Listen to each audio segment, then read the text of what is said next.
Et nous, quelle est notre démarche aujourd'hui? Est-ce que c'est de fuir les conflits? Ou est-ce que c'est de chercher la réconciliation pour être appelé fils et fille de Dieu? Et si je le fais, de quelle manière je le fais?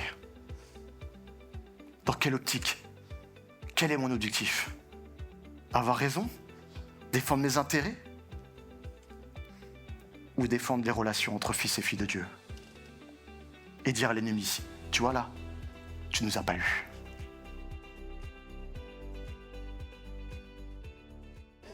Amen. Qu'il est bon de pouvoir se saluer les uns les autres. Voyez-vous, ça c'est ce qu'on appelle le climat aussi de paix. Lorsque nous sommes dans la paix, nous prenons plaisir à aller voir les uns les autres. Mais lorsque nous sommes dans le conflit, nous avons tendance à fuir les autres.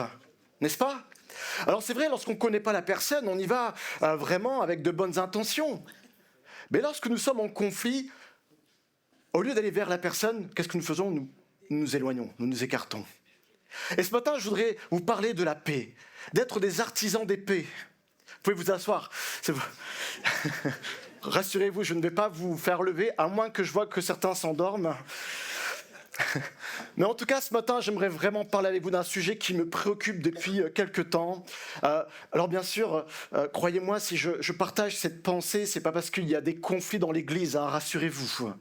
Mais Dieu m'invite ce matin à ce que nous préparons à préserver la paix. Nous voyons notre Église qui prend de l'expansion, qui prend une croissance, qui va vraiment dans un bon sens. Et lorsque l'œuvre de Dieu avance, l'ennemi, tout ce qu'il souhaite faire, c'est de diviser. Et la première chose qu'il va faire, c'est de nous diviser entre nous. Alors, nous avons ce devoir, cette responsabilité de nous rappeler que nous devons être des artisans de paix, avant même que des brèches se présentent devant nous. Amen. Et vous savez, dans le monde, il y a des conflits. Chaque jour, lorsqu'on allume la radio, lorsqu'on regarde le 13h ou le 20h, nous sommes malheureusement là face à chaque fois à des sujets de conflit. On le voit encore en Ukraine, ça persiste. Et on le voit encore en Israël, avec Gaza. Certes, les bombes ne tombent plus. Pour combien de temps? Mais en tout cas, nous voyons que le traité, soi-disant étant de paix, a du mal à se mettre en place. On voit que chaque jour, certainement, on ne sait pas ce qui se passe dans les bureaux, dans les grands bureaux. On ne sait pas ce qui se passe aux Nations Unies. Mais nous croyons qu'il y a des discussions qui sont sérieuses chaque minute, chaque heure. Et nous voyons à quel point c'est tendu. Et je lisais encore un instant, ou même j'écoutais la radio, en Afrique, alors qu'on pensait commencer à résoudre des problèmes dans le monde, dans certains domaines, on voit qu'en Afrique, maintenant, il y a encore des rébellions qui se relèvent à nouveau. J'ai lu hier, en recherchant sur Internet, qu'il y a plus de 35 combats, guerres, rien qu'en Afrique, dont certains conflits sont ignorés aujourd'hui. 35, c'est énorme. Mais ce matin, j'ai une bonne nouvelle à vous annoncer, c'est que Dieu ne nous appelle pas à être au conflit, Dieu ne nous appelle pas à subir ces choses-là, mais Dieu nous appelle à vivre dans la paix. Amen. Dieu nous amène à vivre dans la paix et il nous amène en effet à être des artisans de paix. Jésus nous rappelle aujourd'hui ces paroles. C'est dans Matthieu chapitre 5, verset 9. Il nous dit quoi? Heureux ceux qui... Est-ce qu'on peut le lire ensemble? Heureux ceux qui procurent... J'aimerais qu'on redise la paix avec vraiment conviction. Heureux ceux qui procurent. Amen. Car ils seront appelés. Donc ceux qui ne produisent pas la paix, sont-ils appelés fils de Dieu? C'est un verset souvent où on a tendance à arrêter à heureux ceux qui procurent la paix. Sauf qu'on a une vérité qui est bien plus importante. C'est que si nous ne produisons pas la paix, nous ne pouvons pas être appelés fils de Dieu. Et Paul va enfoncer le clou, il va dire, autant que cela dépend de nous, soyons en paix avec ceux que j'aime. Avec tout le monde. Et bien souvent, nous détournons ces versets, nous pensons que, oui, d'accord, on s'adresse d'abord aux frères et sœurs en Christ, mais non, il est dit de tous les hommes, avec tous les hommes. Excuse-moi de te dire, mais procurer la paix, c'est pas simplement aussi dans l'église ou dans nos familles, mais c'est aussi dans notre travail, avec nos collègues, avec notre chef, avec nos autorités. Nous sommes appelés à être des artisans de paix avec tous ceux qui nous entourent. Et aujourd'hui, nous allons découvrir 3 étapes essentielles pour gérer les conflits. Parce que certainement, à moins que je sois le seul à faire face à des conflits, non, ça va? Est-ce que je suis le seul à avoir des conflits? Non, rassurez-moi.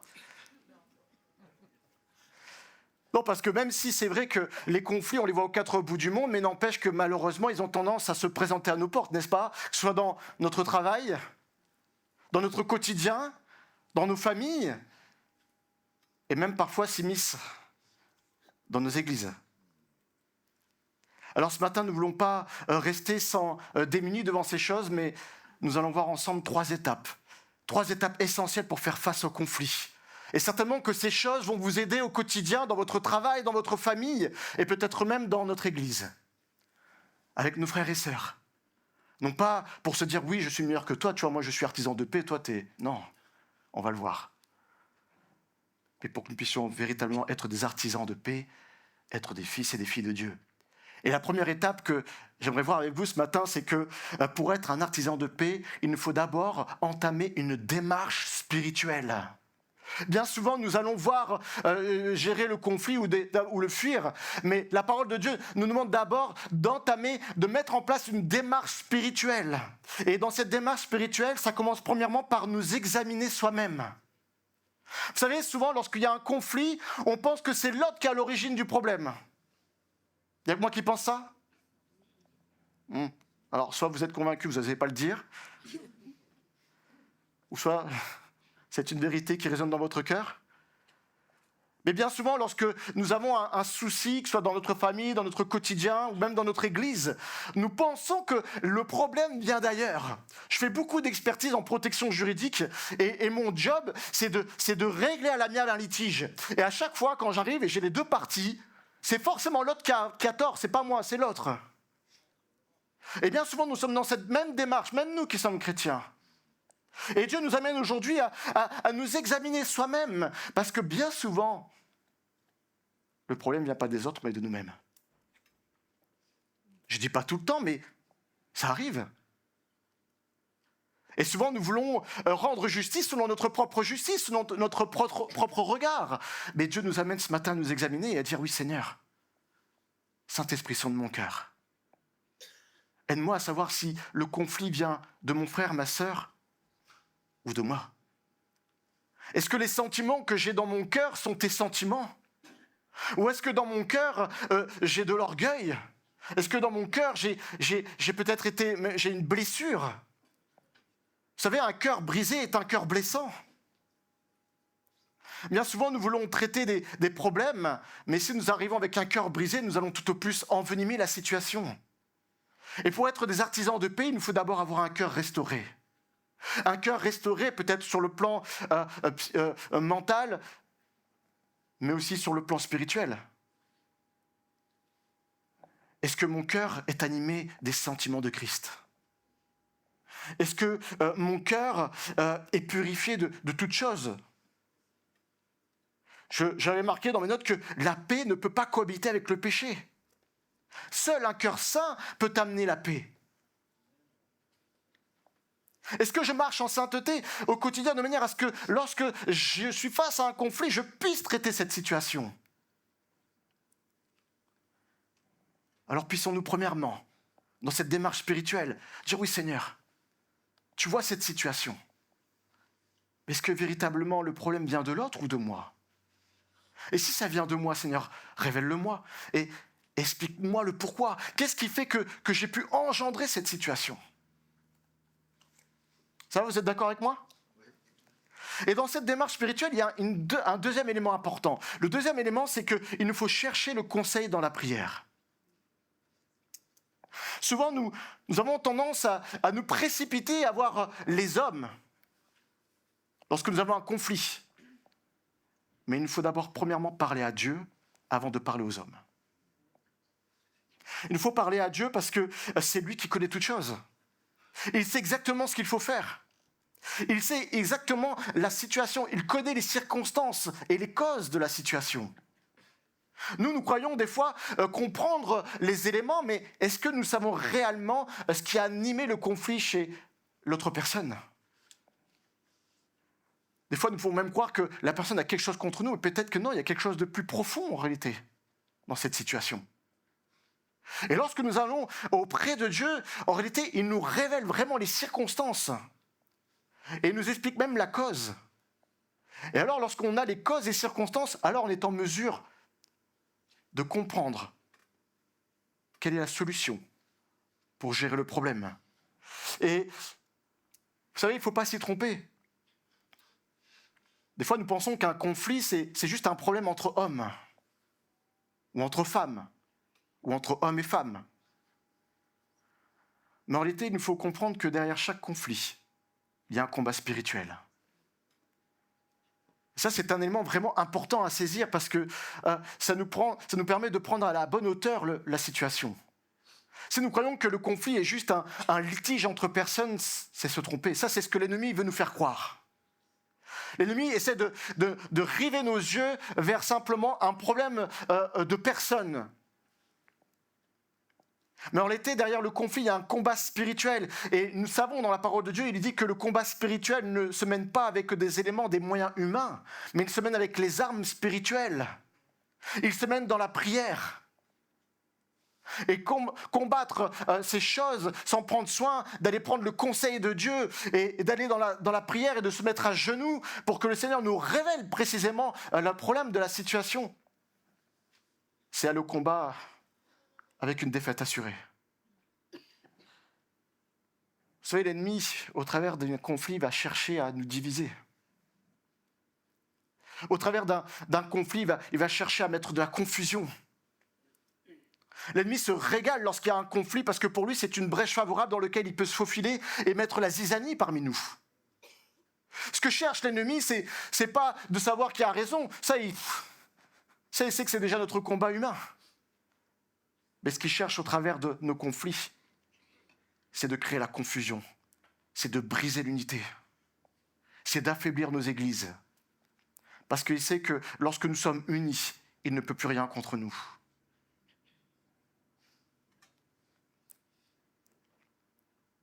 Paul nous exhorte dans Éphésiens chapitre 6, verset 18, il dit « Faites en tout temps, par l'Esprit, toutes sortes de prières et de supplications. » En tout temps. Même Jésus, le Fils de Dieu, lorsqu'il était à la croix, avant même la croix, lorsqu'il était dans le jardin de Gethsémani, et qu'il savait qu'il allait faire face à ses ennemis, qu'est-ce qu'il a fait? Qu'a fait Jésus? Il a prié. Toute la nuit, il a prié. Et on peut se poser la question ce matin. Est-ce que lorsque nous sommes dans une situation de conflit, est-ce que nous prenons le temps de prier? Jésus a passé toute une nuit. Et nous, combien de temps nous passons dans la prière lorsque nous savons que nous avons à faire face à un conflit? Alors avant d'envoyer peut-être un message par SMS, par WhatsApp, pour tenter de régler une chose, avant même d'aller voir un frère ou une sœur, prenons le temps de chercher le conseil de Dieu. Amen. La deuxième étape pour régler un conflit, c'est de travailler à la réconciliation.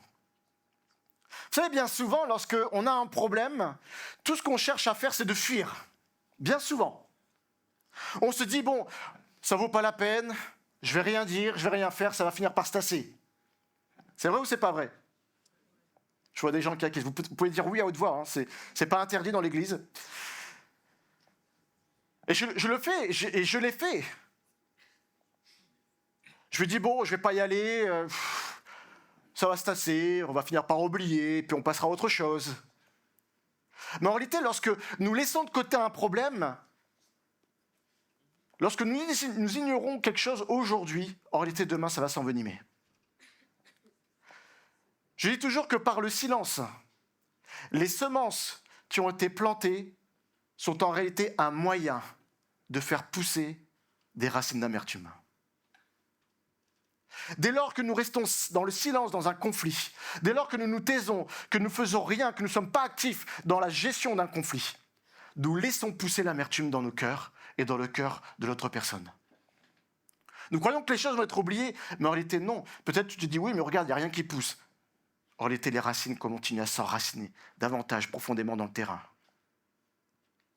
Et Dieu nous appelle à non pas être passifs dans une situation de conflit, mais il nous appelle à être actifs, à travailler à la gestion de ce conflit. Et d'ailleurs, c'est ce que nous dit la parole de Dieu. Il dit, c'est Jésus qui le dit. Si donc tu présentes ton offrande à l'autel, et que là tu te souviennes que ton frère a quelque chose contre toi, alors laisse-la ton offrande, et va d'abord te réconcilier avec ton frère.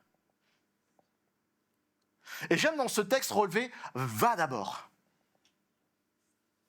Et il ne dit pas « va au culte », loue le Seigneur, et lorsque le Saint-Esprit t'aura restauré et t'aura donné du courage, alors vas-y, va voir ton frère et ta sœur. Non, il dit avant d'apporter ton offrande, avant d'apporter ta louange, avant d'apporter tes prières, avant d'apporter même peut-être le don que tu as reçu, va d'abord voir ton frère.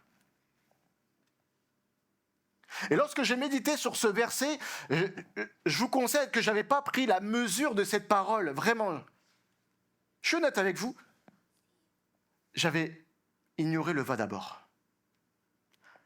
J'étais dans une démarche de paix et j'ai toujours essayé d'apaiser les relations et j'aime pas le conflit. Mais je n'avais pas fait attention à ce va d'abord. Et ce va d'abord a toute son importance parce que par cela, Dieu nous interpelle et nous dit, mais tu peux apporter toutes tes louanges. Mais si tu n'es pas dans une démarche de paix avec ton frère ou ta sœur, je ne peux recevoir ta louange. Vous savez, Dieu il cherche pas des voies parfaites. Dieu ne cherche pas des voies parfaites dans notre louange, mais il cherche des cœurs réconciliés. Dieu ne cherche pas des personnes qui viennent en masse au pied de lui pour louer le Seigneur tout simplement en ignorant les choses, en ignorant les conflits. Mais ce que Dieu attend, c'est des hommes et des femmes qui élèvent vers lui un parfum de bonne odeur qui vient de cœurs qui cherchent la réconciliation. Seul le parfum, j'ai noté dans mes notes, seul le parfum qui émane du cœur d'un artisan de paix peut atteindre le cœur de Dieu.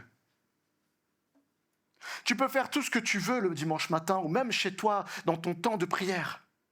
Mais si Dieu te révèle une situation de conflit et que tu n'as pas la régler premièrement, tu peux élever tout ce que tu veux vers le ciel. Ça ne dépassera pas le plafond. Alors que le Seigneur puisse vraiment nous aider à prendre cette initiative de réconciliation, en tout temps, en toutes circonstances, afin que je puisse être un adorateur en esprit et en vérité, avec un cœur d'artisan de paix. Amen. Amen. Toujours dans cette étape de travailler à la réconciliation, j'ai noté deuxièmement qu'il nous faut choisir le bon moment et le bon endroit. Le bon moment et le bon endroit. C'est important de soigner le moment, mais aussi l'endroit. Et je me réfère toujours à l'exemple de Jésus. Rappelez-vous, lorsque Pierre l'a renié, on aurait pu penser que Jésus, dès qu'il a été ressuscité, il aurait pu, venir vers Pierre et régler son compte. Il s'est dit, attends, mais combien de fois tu m'as renié, Pierre ? Tu crois que je t'ai pas entendu ? Non, qu'a fait Jésus ? Il a pris le temps que le cœur de Pierre soit restauré. Il a pris le temps que Pierre ait digéré la chose. Il a pris le temps que le cœur de Pierre puisse déjà peut-être se remettre des choses. Jésus a cherché le bon moment avec Pierre. Et puis, il n'est pas allé le voir sur un chemin comme ça. Non. Il a attendu d'être en Galilée. Il a attendu un moment favorable. Non pas dans Jérusalem, non pas à la sortie du tombeau, mais Jésus a attendu d'être en Galilée. Jésus savait certainement ce que la Galilée évoquait dans le cœur de Pierre. Certainement que pour Pierre, la Galilée évoquait des souvenirs merveilleux en présence de Jésus. Les miracles, les discussions, peut-être des enseignements au coin du feu, là au bord du lac, se rappelant, regarde le miracle, regarde qu'on a donné ce pain à toute cette foule. Jésus a attendu ce moment, peut-être nostalgique pour Pierre, mais une bonne nostalgie qui dispose son cœur. Vous savez, bien souvent, nous avons tendance à botter en touche. Et puis, on expédie comme ça un message pour régler la situation. Et bam, bam, vas-y, c'est bon, c'est réglé pour moi. Mais souvent, lorsqu'on ne prend pas soin de soigner le moment ni l'endroit, au lieu de régler le conflit, on envenime le conflit. On empire. Alors demandons à Dieu de nous inspirer sur le bon moment. Des fois, le Seigneur, c'est vrai, nous interpelle, il dit, ok, comme on a lu, si tu sais, s'il y a quelque chose qui t'est révélé dans ton cœur, qu'il y a un conflit avec ton frère, va le voir d'abord. Mais pour autant, ça ne veut pas dire qu'il faut se précipiter, non. C'est dire, ok Seigneur, merci, parce que tu m'as révélé cette situation, ok maintenant, donne-moi le bon moment. Il m'est arrivé des fois de savoir, Dieu me révèle une situation conflictuelle avec un frère ou une sœur, alors qui n'est pas forcément grave, même des fois, je peut-être sentir déjà, il y a quelque chose qui est en train de pousser là. Puis le Seigneur me dit, hop, vas-y pas tout de suite. Parce que j'ai besoin de lui dire des choses avant.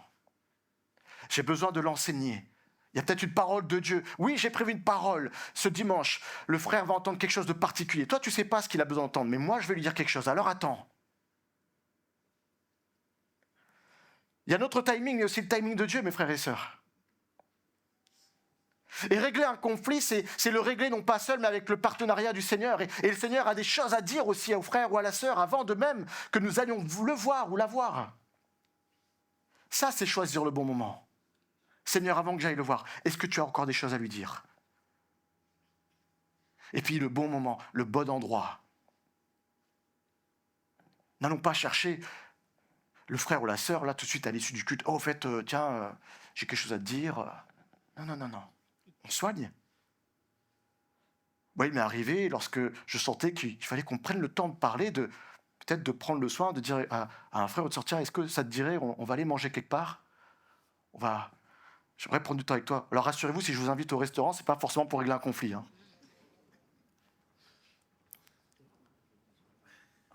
Puis des fois, si on n'a pas forcément l'occasion de passer une soirée autour d'une table, on peut aussi se donner rendez-vous dans un endroit pour prendre un petit verre. Certains voudront prendre une petite bière, peut-être d'autres un petit soda. Mais voilà, on se pose.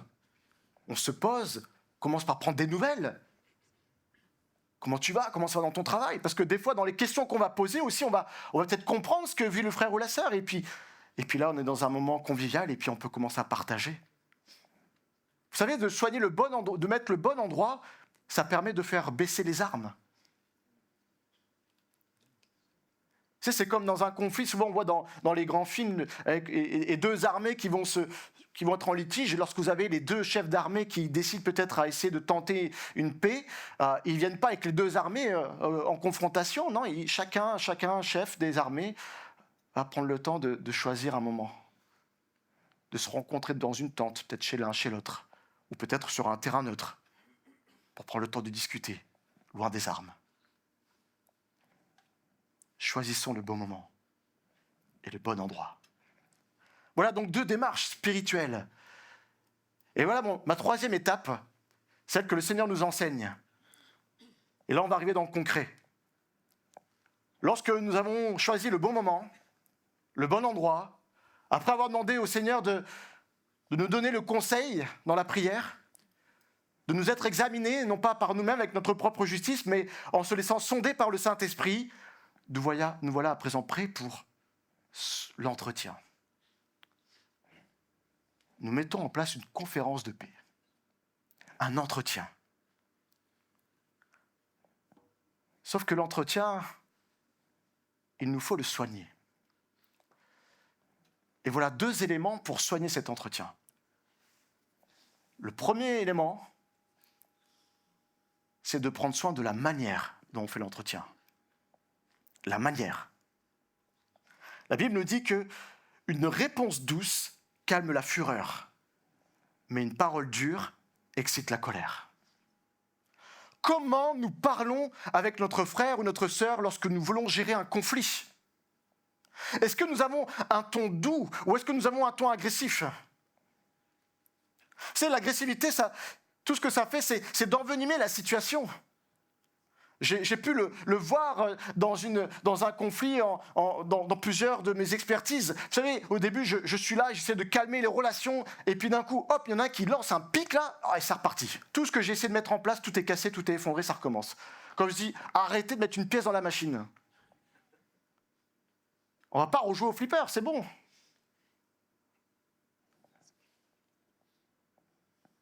Je le dis avec l'humour, mais c'est vrai, des fois dans nos paroles, on est là, on essaie de régler le conflit, puis bing, il fallait qu'on lance un pic, là, comme si on avait envie de montrer que c'est moi qui suis au-dessus de tout. Alors des fois, il y en a qui ont même l'art, sans que le propos soit vexant, on va dire dans le terme choisi, mais n'empêche que dans la manière de le dire, c'est tellement subtil et pernicieux que ça fait remonter l'agressivité, là. Non, la Bible nous enseigne de prendre un ton empreint de douceur. Mes frères et sœurs, que du miel coule de notre bouche. Non seulement c'est bon pour la gorge, mais c'est bon aussi pour celui qui l'entend. Du miel dans nos paroles, de la douceur. Alors certains disent, oui, mais la douceur, c'est de la faiblesse. Être doux, c'est être faible. Non, être doux, c'est le fruit de l'esprit. La douceur est le fruit de l'esprit. Et le fruit de l'esprit est bien plus puissant que tout sentiment qui vient de l'homme. Alors, lorsque nous sommes dans un conflit, prenons le temps de faire baisser la tension, de la faire retomber, et de faire ouvrir les cœurs avec des paroles empreintes de douceur, d'amour, à l'image de Jésus, qui a toujours été empreint d'amour dans ses paroles. Et la deuxième chose, pour soigner l'entretien, c'est de ne pas chercher notre intérêt. Si nous cherchons notre intérêt, c'est perdu. Régler un conflit, c'est de ne pas faire comprendre à l'autre que j'ai raison. Régler un conflit, ce n'est pas convaincre l'autre de notre opinion. Régler un conflit, c'est de ne pas chercher à préserver nos intérêts.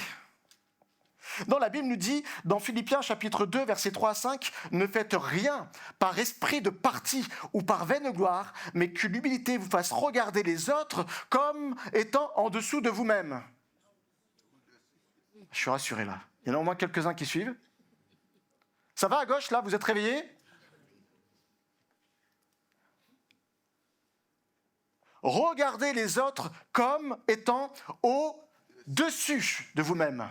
Je le répète, au-dessus de vous-même, et je le répète une troisième fois, étant considéré au-dessus de vous-même. Si nous commençons à gérer un conflit en considérant que c'est moi qui ai raison, que c'est moi qui sais mieux que l'autre, tu n'es pas un artisan de paix. Être un artisan de paix, c'est avant tout de considérer que l'autre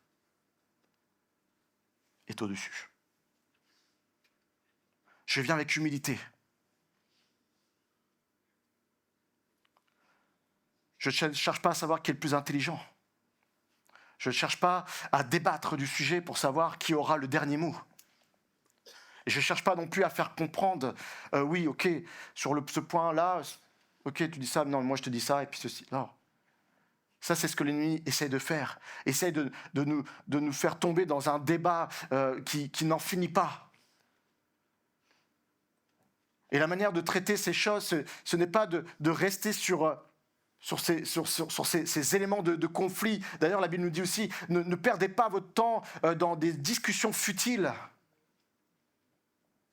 Lorsque vous avez des écarts de pensée avec votre frère ou votre sœur, ne cherchez pas à avoir raison, mais ignorez, mettez de côté ces discussions futiles. Parce qu'en réalité, ces discussions sont faites juste pour être des moyens pour l'ennemi de nous faire, enfin, de nous mettre de la querelle entre nous. Non, rappelons-nous aussi de Jésus à la croix. Comment s'est comporté Jésus à la croix lorsqu'il a été trahi, lorsqu'il s'est fait clouer? Est-ce que Jésus a essayé de faire comprendre Dieu de la croix? Vous avez tort parce que la parole de Dieu dit ça. Et vous, pharisiens, sadducéens, vous avez tort aussi parce que regardez, vous avez toujours compris ça. Mais ça, c'est la loi. Non, ça aurait dû être comme ça. C'est comme ça qu'il faut le comprendre. Non, est-ce que c'est ce que Jésus a fait? Jésus aurait pu aussi faire tomber sur tous ceux qui n'étaient pas d'accord avec lui. Il aurait pu faire tomber la colère de Dieu.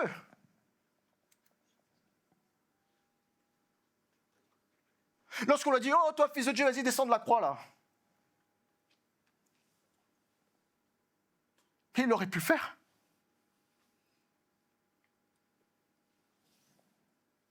Mais Dieu, dans son humilité, s'est abaissé à nous. Et la seule parole qu'il a exprimée sur la croix, c'est Dieu. Pardonne-leur, car ils ne savent pas ce qu'ils font. Et lorsque Jésus exprime cette parole, ce n'est pas par dédain, ce n'est pas par fierté, se considérant au-dessus de tout le monde, mais c'est parce qu'il nous aime. Et il savait que c'était seulement en ayant cette position, cette attitude, ce sentiment d'amour les uns envers les autres, c'est seulement par ce moyen qu'il pouvait mettre en place un pont entre les hommes et Dieu. Parce que le but d'un conflit, du moins dans la gestion, le but de la gestion d'un conflit, c'est de ne pas savoir qui a raison, mais c'est de rétablir un pont entre les hommes. Lorsque je veux gérer un conflit, si nous commençons par considérer « Ok, comment je peux faire pour lui faire comprendre que c'est moi qui ai raison ?» C'est peine perdue. Par contre, si nous arrivons dans ce conflit et que nous disons « Oh Seigneur, donne-moi les paroles, donne-moi tes paroles d'amour, afin qu'au-delà de la raison du conflit, de la cause, nous puissions mettre ça de côté et nous puissions rétablir un pont entre nous, afin que nous puissions restaurer nos relations. » Alors vous allez voir que les relations, les conflits vont se régler. C'est ce que Jésus a fait sur la croix. Établir un pont entre notre Dieu et tout pécheur qui accepteront un jour Jésus comme Fils de Dieu. Et nous, quelle est notre démarche aujourd'hui? Est-ce que c'est de fuir les conflits? Ou est-ce que c'est de chercher la réconciliation pour être appelé fils et fille de Dieu? Et si je le fais, de quelle manière je le fais? Dans quelle optique? Quel est mon objectif? Avoir raison? Défendre mes intérêts? Ou défendre les relations entre fils et filles de Dieu? Et dire à l'ennemi, tu vois là, tu nous as pas eu. Tu nous as pas eu. Je vais même vous dire, lorsqu'on règle un conflit, ce qui est merveilleux, c'est qu'on en ressort encore avec des liens plus forts.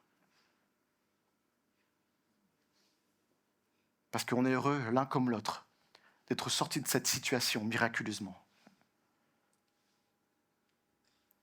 Parce que gérer un conflit et d'en sortir victorieux, c'est un miracle. Et disons merci Seigneur, lorsque tu nous aides à régler ce conflit, non pas à la manière de l'homme, qui donne jamais une réussite. D'ailleurs, vous pouvez aller... J'ai déjà été témoin d'une réunion avec Marion dans l'Organisation des Nations Unies. J'ai pu participer quelques minutes à une réunion avec tous ces ambassadeurs de toutes les nations. Je peux vous dire que vraiment, des fois, c'est triste. Parce que l'homme n'est pas capable de régler le conflit par ses soins. Seul Dieu est capable de régler nos conflits. Alors puissons aller en tout temps chercher le conseil de Dieu dans chacune des situations, afin que nous puissions avoir le plaisir de nous faire appeler, bien plus qu'artisans de paix, mais fils et filles de Dieu. Amen. J'aimerais conclure ce message. Je me rappelais de ce récit de Abraham et Lot. Vous vous rappelez de ce récit lorsque Abraham et Lot ont dû se séparer parce que les bergers se disputaient les terrains, il n'y avait plus assez de place pour l'un et l'autre. Et Abraham, qui aurait pu être en mesure de faire défendre ses droits, il a fait quoi? Il a laissé à Lot le soin de choisir le terrain. Et Lot, aux yeux de l'homme, s'est choisi la meilleure part. Il s'est choisi cette belle vallée de Sodome et Gomorrhe, où il y avait de la verdure, de l'eau, tout était beau. Et Abraham, lui, a récupéré les terres en haut, peut-être certainement désertiques, arides. Mais Abraham, dans cette situation, a vraiment été l'artisan de paix. Non seulement il est allé voir Lot pour régler le conflit, mais en plus, il a donné le soin à Lot de choisir la part. Mais ce qui est merveilleux dans ce récit, c'est que, vous savez ce que le Seigneur va dire lorsqu'Abraham et Lot se séparent? Nous, à nos yeux, on aurait pu dire, ok, Abraham, il a perdu dans ce conflit. Il n'a pas su faire défendre ses droits d'aînesse. Mais en réalité, le Seigneur va le rattraper et dit, Abraham, regarde, lève la tête. Regarde du nord au sud. Regarde d'est en ouest. Parce que tout le pays que tu vois autour de toi, il sera tien. Et je crois que lorsque Abraham a tourné la tête, il n'a pas vu simplement la part que Lot lui a laissée, mais il a regardé non seulement sa part, mais aussi celle que Lot pensait avoir obtenue dans ce conflit.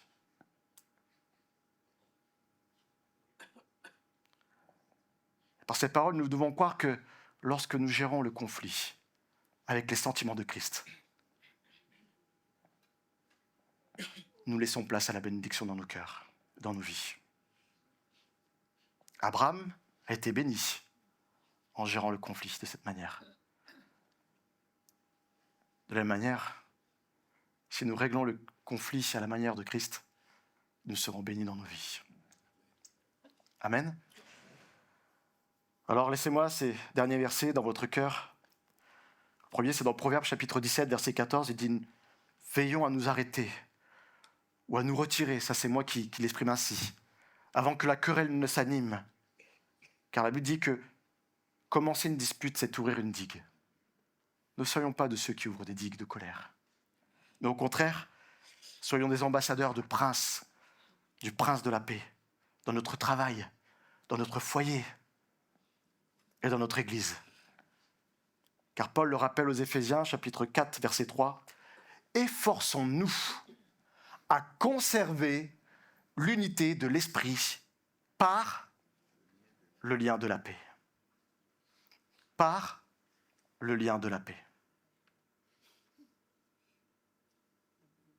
Est-ce qu'on peut le relire et puis se dire un bon amen pour enfoncer le clou sur cette parole? Efforçons-nous à conserver l'unité de l'esprit par le lien de la paix. Amen. Amen. Est-ce qu'on peut se lever ensemble?